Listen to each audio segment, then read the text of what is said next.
Okay, so I haven't made much videos lately, and reason being is because I've been very busy to actually put some time into making videos. I'm taking time to make a video today. It's 2020 and we're before Christmas. I'll say about a week before Christmas. And I don't know when I'm gonna post it, but I want to make this video because I've been doing a lot of stuff that I shouldn't make a video of that you guys would have enjoyed that I just haven't. So quick update on my truck.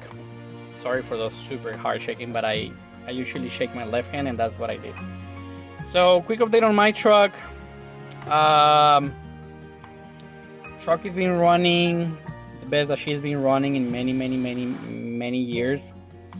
That being said, I think she heard me say that, and my alternator, yes, that brand new alternator right there went out.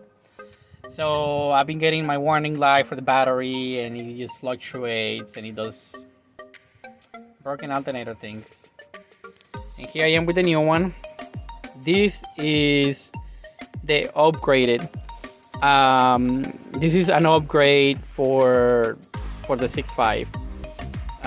Yes, this is an actual base of an alternator. My hands are like 7-inch long, and this thing is just huge. This is out of a 2004 Chevy Avalanche 8.1. So you guys can have a pick, and you can pick it out of a Chevy Silverado 2500 HG with the H1 with the A1, or a Suburban, or anything under the sun that has an A1. I believe these guys are I don't even know. I was gonna say 165 amps, but who knows what they are now. 165 is a lot of amperage. I mean, compared to what we get from factory, let's see, the spec says, oh, alright, so here it is.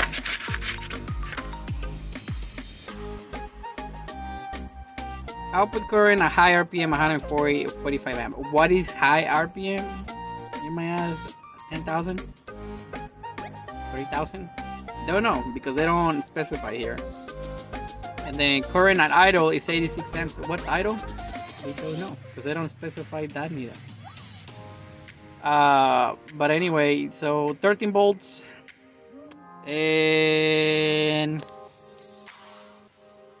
you guys can pause that if you want. These sheets to me is literally meaningless. I've been getting a lot of this stuff. Now I work with advanced auto parts. Everybody has their preference, but I've been using advanced for 17 years.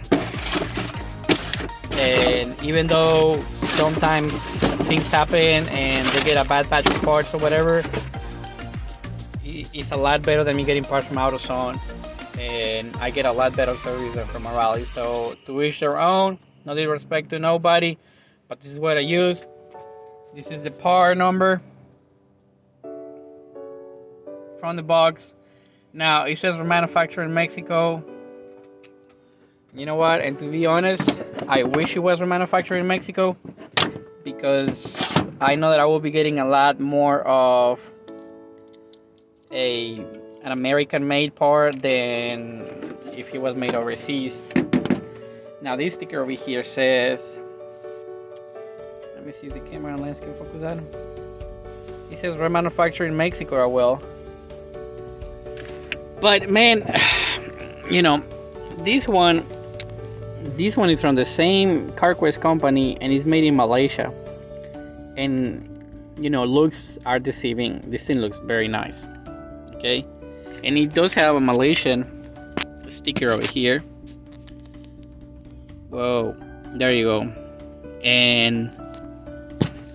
But again, it's not like the guys don't know how to build anything. I mean, they're overseas. They have the top-notch world-based manufacturer of electronic components. So it's just more like how much is actually Advanced Auto Parts paying them to build them an alternator for this specific application, So it's more like, are they paying them $10 or $5?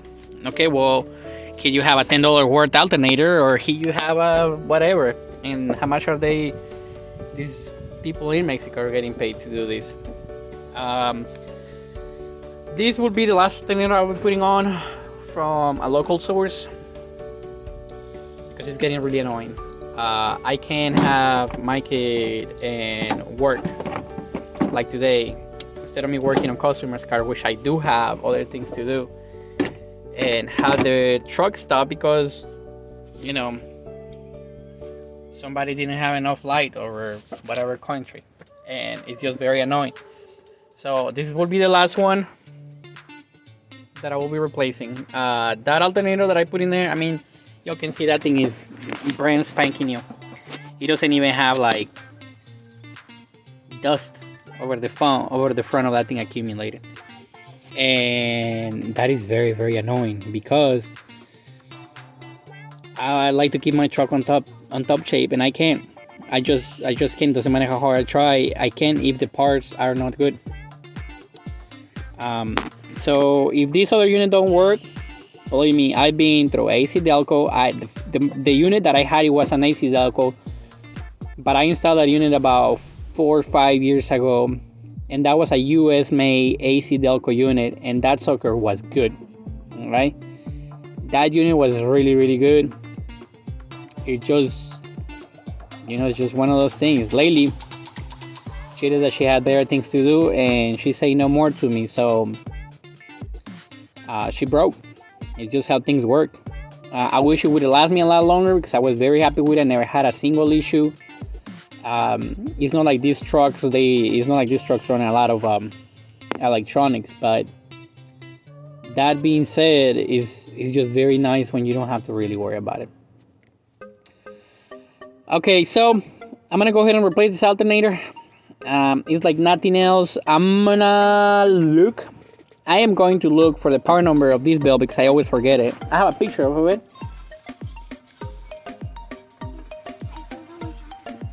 I got my little boss over here playing with her toys. I'm gonna get the part number because this will be for this alternator and with no vacuum pump. Okay, if you still have a vacuum pump, this part number is not for you. So I'll take another video. Oh, you guys want to see what is coming? So you guys remember my Cummins turbo, right? Well, this sucker still running really good. I have no exhaust leaks, no anything.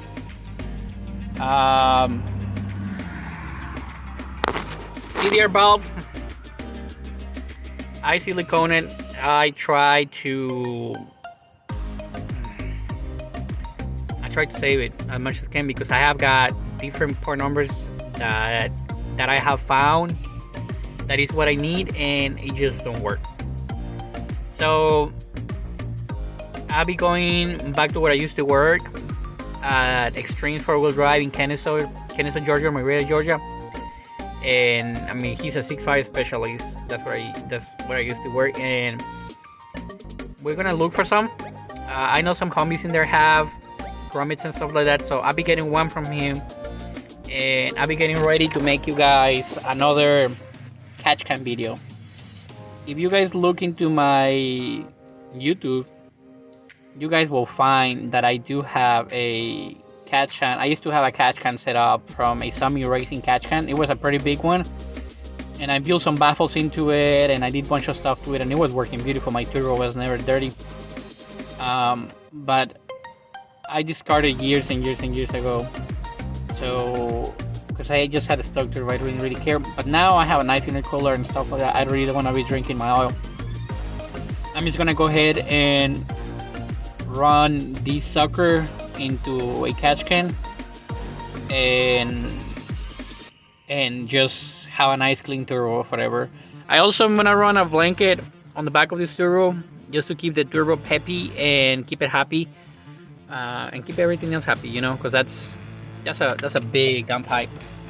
For any of you guys that haven't seen it yet, that's a 4-inch downpipe, and I got everything heat shield as much as I can back there and down there. And all right, enough talking. I gotta get to work. I'm gonna replace this alternator in case anybody has done it before. You got a bolt right here, 113, another 13, and then you got your 10, and then you just get it out. Your truck, I'm pretty sure, is gonna be different because this is special. This is my setup, and I don't think nobody else has this setup because I've never seen it. So, all right, I'm gonna continue working over here, and I'll make you guys another video. Thank you. All right, so there it is. I'm gonna do it as slow as possible. If you need to, please pause.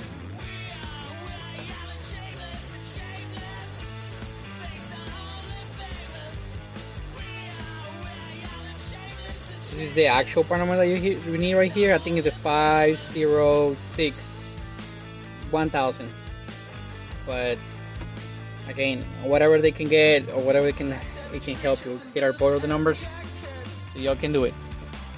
Or I could actually spend the time making money that it's just gonna cost me this, you know. So like if you have to replace your starter 4 times, and on those 4 times, just to throw a number out there, let's say that you make,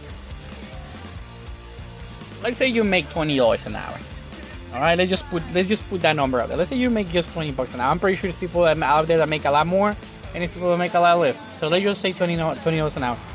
If you make $20 an hour and you replace your alternator 6 times, that's $120 that you just threw down the drain because you spent an hour working on the truck. Yes, it's just time and you're not paying anybody, but at the end of the day, it's your time. On everything that you do, you gotta take into consideration your own time because it's costing you time. All right, later. I'll make another video. All right, one more thing, guys. Before I put everything back together, always spin your rotating assemblies. Well, not your rotating assemblies, I'm sorry. Always spin your components and your accessories once you're about to put the belt on. Check your bearings. Make sure they have no, they make sure, make sure they make no noise, no humming or scraping or squeaking. And then grab them from the side, from the farthest side on the outside, and wiggle them back and forth and make sure that they don't have crazy play. This one moves a little bit, but you can kind of see the arm moves as well. Water pump, no noise. I just replaced that sucker when I did that other video and like close to last Christmas. Your AC compressor,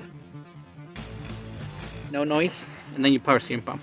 Make sure your power steering pump is not going to rotate freely, and it's very rare that it will make noise while it's just rotating like this, but make sure it doesn't wobble, because they will wobble and they'll just be making weird noises and stuff like that.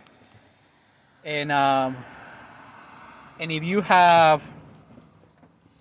sometimes when you guys running, if you know how to do it and you're comfortable, just because I'm noticing this, you see how I have like junk on my grooves. At least this one I'm noticing it. I cannot really see the bottom.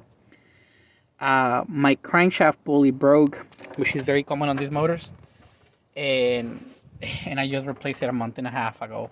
And again, Terry has one for me from a factory, from a Humvee, but it just left crap all over the place with the rubber that it was flying off of it. So if you can, just get a brush, a wire brush, and just clean that off. All right, yo. Oh, jeez, I was gonna make a video of the bearing. Let's see if you can hear it. I'm gonna put the microphone against the back of the alternator.